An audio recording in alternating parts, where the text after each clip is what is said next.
প্রায় সব জায়গায় ধান্দাবাজি করার জায়গা পায় না। বন্ধ করবে কেন হাসপাতাল?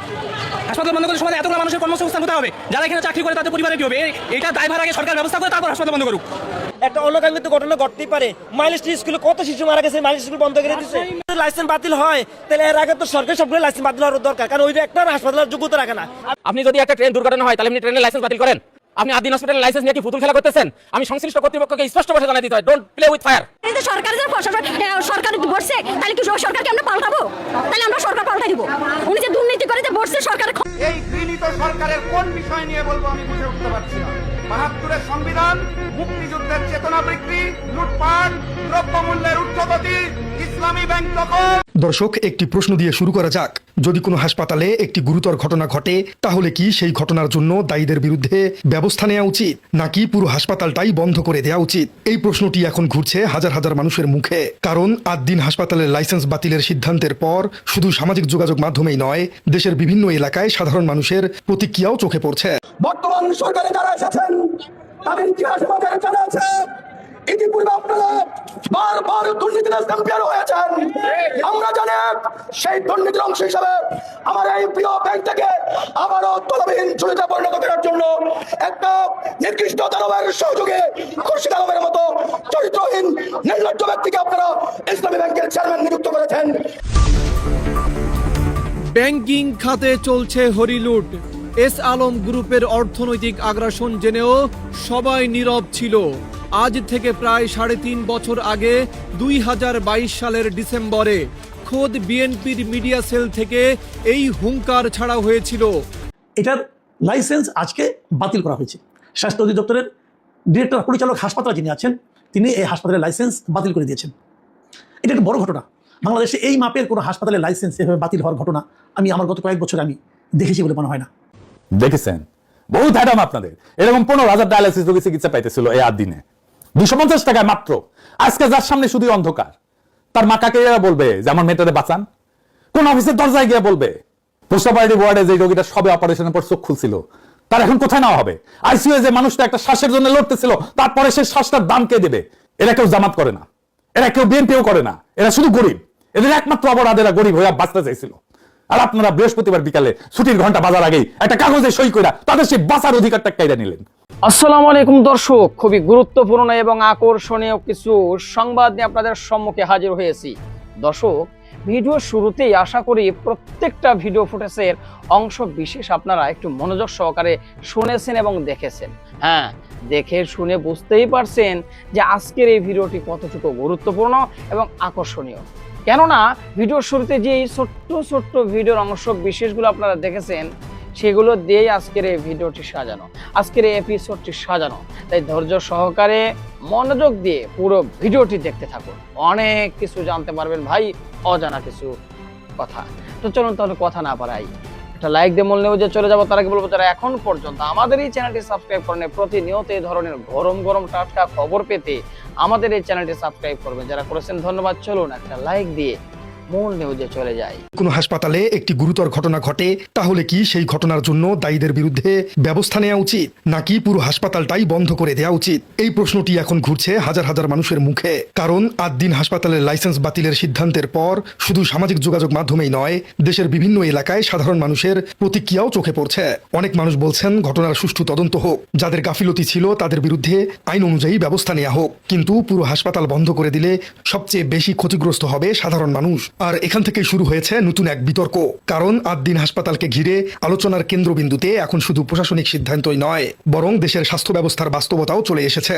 অনেক রোগী, স্বজন এবং স্থানীয় মানুষের দাবি, আদ্দিন এমন একটি প্রতিষ্ঠান ছিল যেখানে তুলনামূলক কম খরচে চিকিৎসা পাওয়া যেত। সামাজিক যোগাযোগ মাধ্যমে ছড়িয়ে পড়া বিভিন্ন বক্তব্যে কেউ কেউ দাবি করছেন অনেক বেসরকারি হাসপাতালের তুলনায় এখানে চিকিৎসা ফি এবং পরীক্ষা নিরীক্ষার খরচ অনেক কম ছিল। এমনকি তাদের অ্যাম্বুলেন্স সেবার বিষয়টি ছিল আলোচনায়। অনেকের দাবি মাত্র ৩৫০ টাকায় এখানে অ্যাম্বুলেন্সের সেবা পাওয়া যেত। আর সেই কারণেই হাসপাতালটি বহু নিম্নবিত্ত এবং মধ্যবিত্ত পরিবারের কাছে ভরসার জায়গা হয়ে উঠেছিল। তবে এখানে একটি বিষয় পরিষ্কার করে বলা দরকার, ৬ নবজাতককে ঘিরে যে ঘটনা ঘটেছে সেটি নিঃসন্দেহে অত্যন্ত মর্মান্তিক। এই ঘটনা নিয়ে মানুষের মধ্যে কষ্ট এবং উদ্বেগ রয়েছে এবং অধিকাংশ মানুষই বলছেন ঘটনার পূর্ণাঙ্গ তদন্ত হওয়া উচিত। কিন্তু তাদের প্রশ্ন অন্য জায়গায়। যদি কোনো নির্দিষ্ট ব্যক্তি, চিকিৎসক, কর্মকর্তা বা দায়িত্বপ্রাপ্ত বিভাগের ত্রুটি থেকে থাকে, তাহলে তাদের বিরুদ্ধে ব্যবস্থা নেওয়ার পরিবর্তে পুরো হাসপাতালের লাইসেন্স বাতিল হচ্ছে কেন? আর এই প্রশ্নটি এখন জনমতের কেন্দ্রে। আর এবার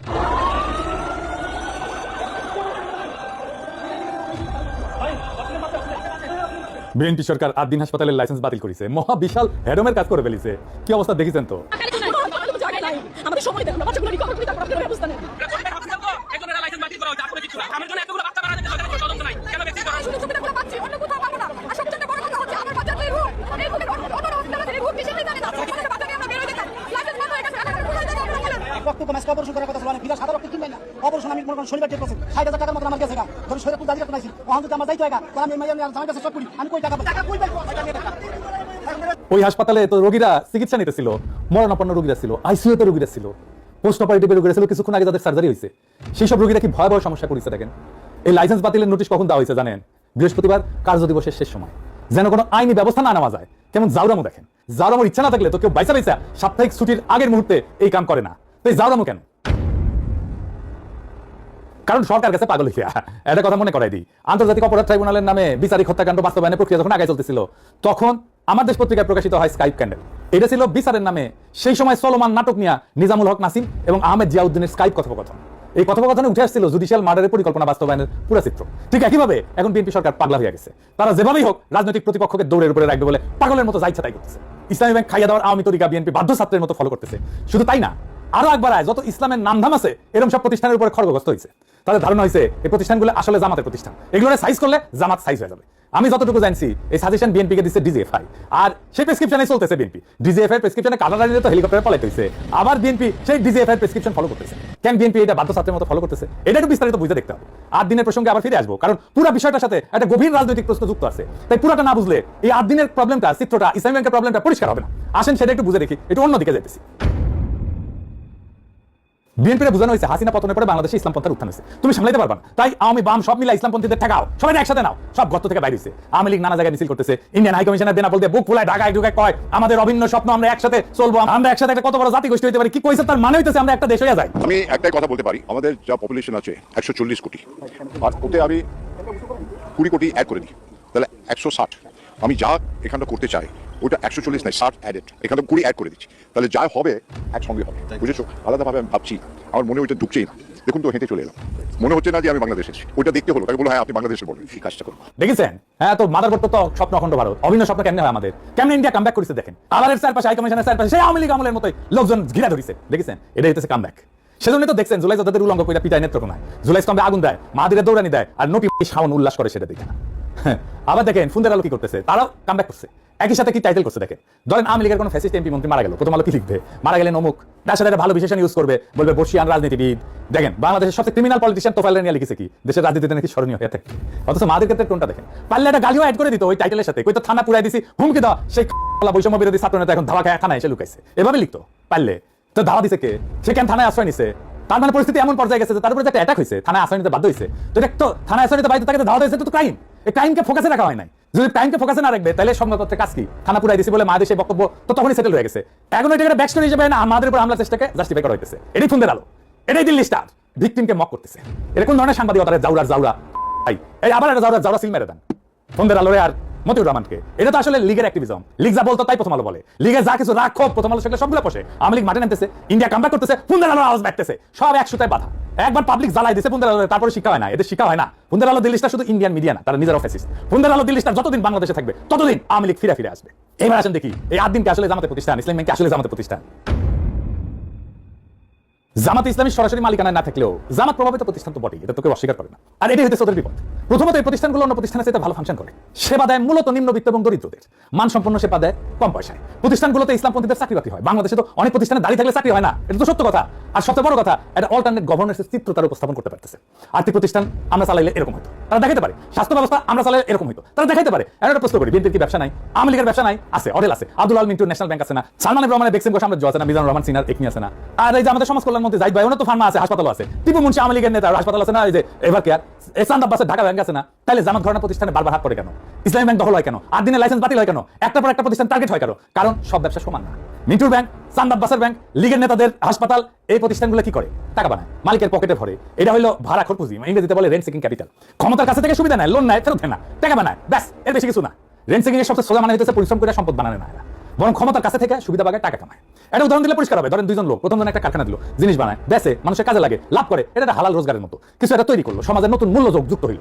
দ্বিতীয়জন কিছুই বানায় না, সে শুধু ক্ষমতার সাথে খাতির করে, ব্যাংক থেকে 1000 কোটি টাকা লোন নেয়, ফেরত দেয় না, সরকারি কাজ পায় কম্পিটিশন ছাড়াই, বিদ্যুৎ কেন্দ্র বাসায় আর ক্যাপাসিটি চার্জ নেয়, বিদ্যুৎ না দিয়ে টাকা পায়। এই লোক নতুন কিছু বানায় না, সে শুধু বিদ্যমান সম্পদ থেকে নিজের ভাগটা বাগায় নেয় ক্ষমতার চলে। এই দ্বিতীয় ধরনটাই হইতেছে রেন্ট সিকিং, বাংলায় বললে ভাড়াখোর পুঁজি, 1200 বাংলা বলে সুবিধাভোগী লুটেরা ব্যবসা। এই প্রতিষ্ঠানগুলো একটা জিনিস কোনোদিন করে না, এটা দেখায় না যে আমরা চালাইলে দেশটা কেমন হতো, এটা কোনো বিকল্প আঁকে না, শুধু লুটে। এখন উল্টা দিকটা দেখেন, 8 দিন গরিব মানুষের মান সম্পন্ন সেবা দেয়, ইসলামী ব্যাংক নিম্নবিত্তের কাছে পৌঁছায়। এই প্রতিষ্ঠানগুলোতে দাঁড়িয়ে লোকের চাকরি হয়, যেটা বাংলাদেশে অনেক জায়গায় হয় না, দাঁড়িয়ে দেখলে দরজা বন্ধ, আর এটা ভালো ফাংশন করে, এটা অনেকে মানে। এই দুইটার মধ্যে আকাশ পাতাল ফারাক, আর ফারাকটাই হলো আসল গল্প। কি গল্প?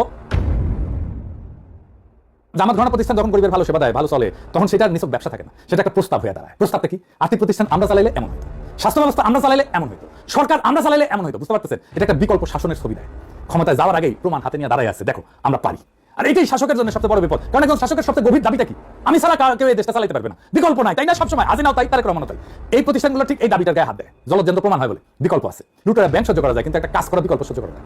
ইতালিয়া চিন্তা কান্তিনো গ্রামে একটা কথা বলছিলেন, রাষ্ট্র মানে খালি সরকার, পুলিশ, আদালত না, রাষ্ট্র মানে এগুলোর সাথে আরেকটা জিনিস, সিভিল সোসাইটি, স্কুল, হাসপাতাল, ব্যাংক, সংগঠন, মসজিদ, মাদ্রাসা, ক্ষমতা টিকা থাকে এই প্রতিষ্ঠানগুলোর মধ্যে দিয়ে, মানুষের সম্মতি তৈরি করে না। গ্রামসি বলতেন, যদি কেউ ক্ষমতাকে চ্যালেঞ্জ করতে চায়, তাহলে তাকে একটা সিভিল প্রতিষ্ঠানগুলোর ভিতরে একটা পাল্টা শক্তি বানাইতে হবে। উনি নাম দিয়েছিলেন কাউন্টার হেজিমনি, পাল্টা আধিপত্য। জামাত ঘরানা প্রতিষ্ঠানগুলো এইটা করতেছে, জানায় অথবা অজানায়, জেনে খুঁড়ুক না জেনে খুঁড়ুক, এরা একটা পাল্টা সিভিল সোসাইটি বানাইছে, রাষ্ট্রের অনুমতি ছাড়া। এরা নিজের বৈধতা উৎপাদন করে, নিজের জনভিত্তি বানায়। এখন বুঝেন, শাসকের কাছে টিপু মুন্সির এভার কেয়ার কেন কোনো হুমকি না, সামিটের বিদ্যুৎ কেন্দ্র কেন কোনো হুমকি না, কেন সামিট টাকা পায়, আদানির বিদ্যুৎ কেন্দ্র কেন কোনো হুমকি না, সালমান রহমানের বেক্সিমকো কেন কোনো হুমকি না, ওটা পাল্টা আধিপত্য বানায় না। কিন্তু আদিন ইসলামী ব্যাংক এরা বানায়। এরা এই কারণেই টার্গেট, কারণ এই প্রতিষ্ঠানগুলো একটা কাজ করে, ক্ষমতায় যাওয়ার আগেই দেখা দেয় ক্ষমতায় গেলে কি করবে। এটা বলা যায় একটা পূর্বাভাস, ভবিষ্যতের একটা ছোট্ট নমুনা, আজকে হাতে নাতে দেখা। রাষ্ট্রের ভেতরেই যেন একটা ছোট বিকল্প রাষ্ট্রের বীজ, শাসক এটাকে দেখে অস্তিত্বের প্রতি হুমকি হিসেবে। কারণ এটা সব কথা না, এটা প্রমাণ, প্রমাণের বিরুদ্ধে তর্ক তো চলে না। এখন বিএনপি সরকার পাগলা হয়ে গেছে, তারা যেভাবেই হোক রাজনৈতিক প্রতিপক্ষকে দৌড়ের উপরে রাখবে বলে পাগলের মতো যা ইচ্ছা তাই করতেছে। ইসলামী ব্যাংক খাইয়া দেওয়ার আওয়ামী তরিকা বিএনপি বাধ্য ছাত্রের মতো ফলো করতেছে। শুধু তাই না, আরো একবার যত ইসলামের নামধাম আছে এরকম সব প্রতিষ্ঠানের উপরে খড়গগ্রস্ত হয়েছে। তাদের ধারণা হয়েছে এই প্রতিষ্ঠানগুলো আসলে জামাতের প্রতিষ্ঠান, এগুলো সাইজ করলে জামাত সাইজ হয়ে যাবে। আমি যতটুকু জানছি এই সাজেশন বিএনপি কে দিচ্ছে ডিজিএফআই, আর সেই প্রেসক্রিপশনে চলতেছে বিএনপি। ডিজিএফআই প্রেসক্রিপশনে কাটারা দিলে তো হেলিকপ্টারে পালাইতে হয়েছে, আবার বিএনপি সেই ডিজিএফআই প্রেসক্রিপশন ফলো করতেছে। কেন বিএনপি এটা বাধ্য ছাত্রের মতো ফলো করতেছে, এটা একটু বিস্তারিত বুঝে দেখতে হবে। 8 দিনের প্রসঙ্গে আবার ফিরে আসবো, কারণ পুরো বিষয়টার সাথে একটা গভীর রাজনৈতিক প্রশ্ন যুক্ত আছে। তাই পুরোটা না বুঝলে এই 8 দিনের প্রবলেমটা, চিত্রটা, ইসলামী ব্যাংকের প্রবলেমটা পরিষ্কার হবে না। আসেন সেটা একটু বুঝে দেখি, একটু অন্যদিকে যাই। ইসলামী ব্যাংক নিয়ে বিএনপি কত দূর যেতে পারে, সরকার শেষ পর্যন্ত কি করতে পারে, এর শেষ দেখে ছাড়বে জামাত। দর্শক, অনেকে ভেবেছিল যে জামাত চুপসে গেছে, গ্রাহক কর্মের আন্দোলনও নাই, জামাতের লোকজন লাস্ট 2 কর্মদিবসে ব্যাংকের বুধবার এবং বৃহস্পতিবার তেমন কিছু বলে নাই, মঙ্গলবার পর্যন্ত তুমুল আলোচনা হয়েছিল, রাজপথে দেখা যায়নি। এই ফাঁকে যদি ইসলামী ব্যাংকের চেয়ারম্যান ঢুকে যেত ব্যাংকে, কিন্তু না, কথা ক্লিয়ার। সর্বশেষ বক্তব্য এটাই, ইসলামী ব্যাংকের এই ফ্যাসিস্টের দোসর চেয়ারম্যান এস আলমের চেয়ারম্যানকে কোনোভাবে, শুধু এই চেয়ারম্যান না, অন্য কোনো এস আলমের কোনো এজেন্ট, দালাল কেউ ইসলামী ব্যাংকে ঢুকতে পারবে না, এটা প্রতিহত করবে। এটাই গ্রাহক ফোরামের বক্তব্য। আর গ্রাহক ফোরামকে অনেকে জামাত বলেন, কোনো সমস্যা নেই, আমিও বলি। এবং জামাত এটা ডিল করছে, রাইট? জামাত এটা শেষ দেখে ছাড়বে। এখন মানুষ টাকা উঠাতে পারছে না, সরকার জনগণের ট্যাক্সের টাকা ধার দিয়ে এই লিকুইডিটি ক্রাইসিস সলভ করার কথা বলছে। বাংলাদেশ ব্যাংক সলভ করেন, তারপর কিভাবে চলে ব্যাংক দেখে জামাত দেখে ছাড়বে। সেই সিলিকন ভ্যালি ব্যাংকের মতো দেউলিয়া হয়ে যাবে প্রয়োজনে, কিন্তু শেষ দেখে ছাড়বে। অতএব এখন পর্যন্ত পরিস্থিতি এটাই মনে হচ্ছে, এবং আরো কঠোর কর্মসূচি আসছে। আপনারা জানেন যে অলরেডি আপনার এই আলোচনা শুনতে শুনতে গ্রাহক ফোরামের অবস্থান কর্মসূচি এটা অবস্থান না, এটা বেসিক্যালি চেয়ারম্যান ব্যাংকে ঢুকে কিনে ওইটা পাহারা দেওয়া, ওই চেয়ারম্যানকে ব্যাংকের চতুর্থ সীমানা আসতে দেওয়া হবে না, সেটা আপনারা দেখছেন। এটা কখনো ঘোষণা দিয়ে বা অঘোষিত হবে, যেদিন কর্মসূচি থাকে না সেদিনও গ্রাহকরা বা জামাত নানানভাবে তারা ব্যাংকের আশেপাশে পাহারা দেয়, চেয়ারম্যান ব্যাংকে ঢুকে কিনে। আর ওখানে আসল পাহারা ব্যাংকের ভিতরেই ব্যাংকের সিকিউরিটি গার্ড বা অনেক কর্মকর্তারাই আছেন, তারাই এই চেয়ারম্যান ব্যাংকে ঢোকার চেষ্টা করলে তারাই বাইরে খবর দিয়ে দিবেন, তারপরে জামাতের লোকজন এসে তাকে ঠেকাবে। এটা একটু শুনতে মব লাগে, বাট এটাই করবে। জনগণের প্রতিবাদকে আপনি মব বলে থামাতে পারবেন না।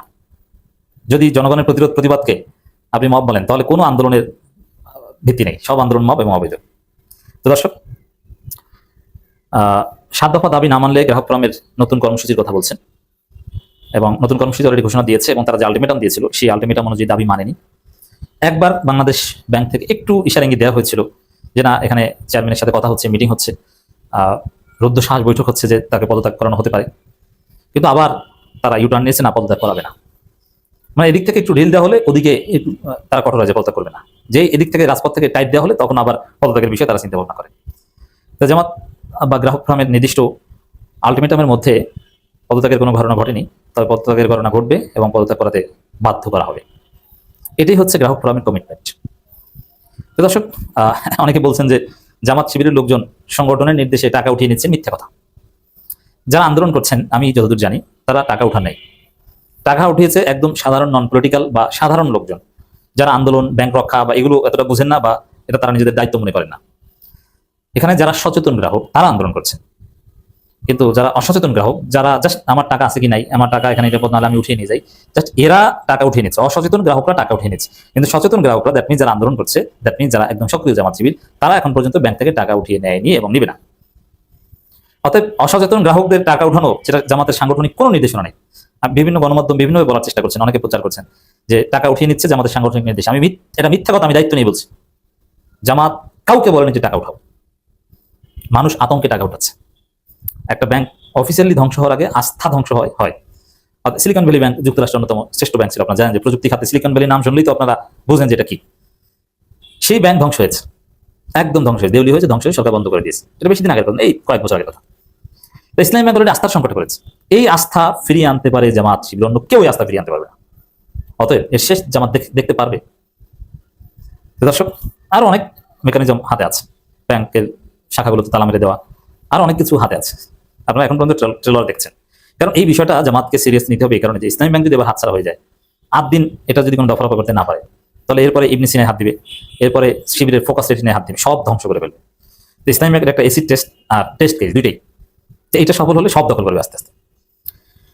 তো গ্রাহক ফোরামের যে বক্তব্য, তারা বাংলাদেশ ব্যাংকে স্মারকলিপি দিবে এবং তারা বিক্ষোভ মিছিল যেটা করা কিংবা অবস্থান কর্মসূচি, মানববন্ধন, এটা তো তাদের অব্যাহত থাকবেই। এবং খুব গুরুত্বপূর্ণ একটা কথা, এর মাধ্যমে ভবিষ্যৎ বা গতিপথ বোঝা যায়।